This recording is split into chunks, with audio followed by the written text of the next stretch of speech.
大家好，欢迎收看心灵乌托邦。今天要为大家解析著名的心理学实验——史丹佛监狱实验。史丹佛监狱实验是心理学史上最具争议且影响深远的实验之一，由美国心理学家菲利普·金巴多主导。这项实验旨在探讨情境力量如何影响个体行为，特别是在权力结构下的人性表现。通过模拟监狱环境，实验揭示了人类在特定社会角色中的行为变化，但也因其伦理问题引发广泛争议。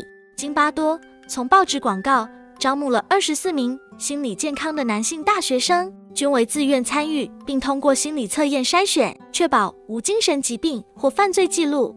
参与者被随机分为2组，12名囚犯和12名看守，每人每天获得15美元报酬，按当时货币价值计算，约等于今日的100美元。实验在史丹佛大学心理学系地下室进行，改造成模拟监狱，包含3间6×9英尺的牢房，1个毒囚室用于隔离，1个看守休息室和监控设备。环境设计极具真实感，牢房仅有简单床铺，门上有铁栏，营造压抑的监狱氛围。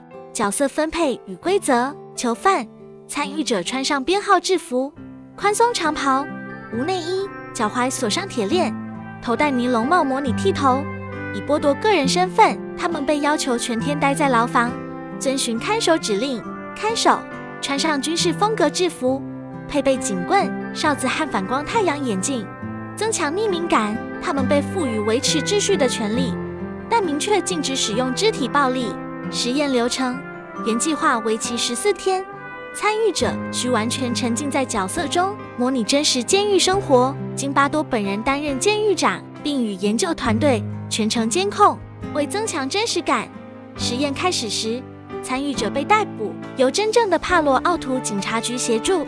模拟拘捕过程包括指纹采集、蒙眼和押送至监狱。这一步骤旨在让囚犯感受到身份剥夺与无力感。实验于1971年8月14日开始，但迅速偏离预期轨道。第一天，看守开始执行权力，命令囚犯做俯卧撑或剥夺睡眠，以惩罚不服从行为。囚犯起初试图反抗，如拒绝服从或嘲笑看守，但很快被压制。第二天，囚犯发起小型叛乱，撕毁编号并堵住牢房门。看守以高压手段回应，使用灭火器驱散囚犯，并开始实施更严格的控制，如剥夺食物或强迫进行羞辱性惩罚。第3天起，看守行为愈发极端，部分人展现出虐待倾向，如强迫囚犯清洁厕所或进行模拟性羞辱行为。囚犯则出现明显的心理压力，部分人表现出抑郁、焦虑或完全顺从。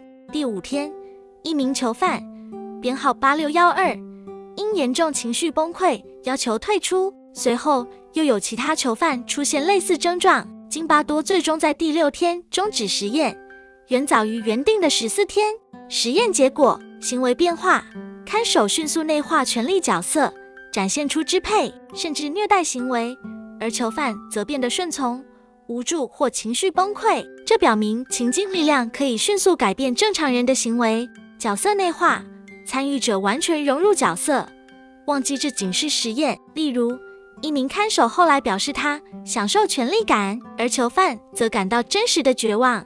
心理影响，多名囚犯出现情绪崩溃，显示环境对心理健康的显著影响。金巴多本人也承认，他作为监狱长时过于投入，未能及时察觉伦理问题。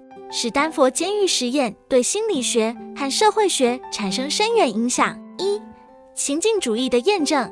实验支持了情境对行为的决定性影响，挑战了认为行为主要由个人特质决定的观点。金巴多提出路西法效应，解释普通人如何在特定环境下变得邪恶。2.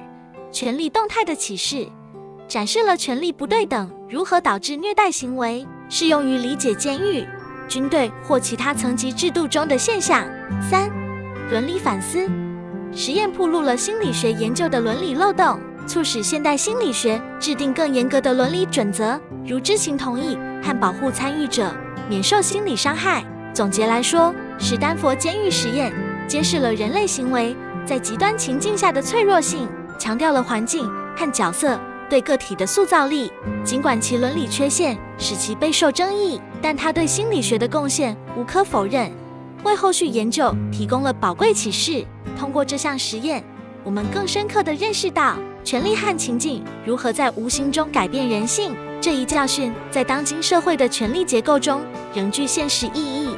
如果您喜欢这部影片的话，再麻烦按赞、订阅、分享及开启小铃铛。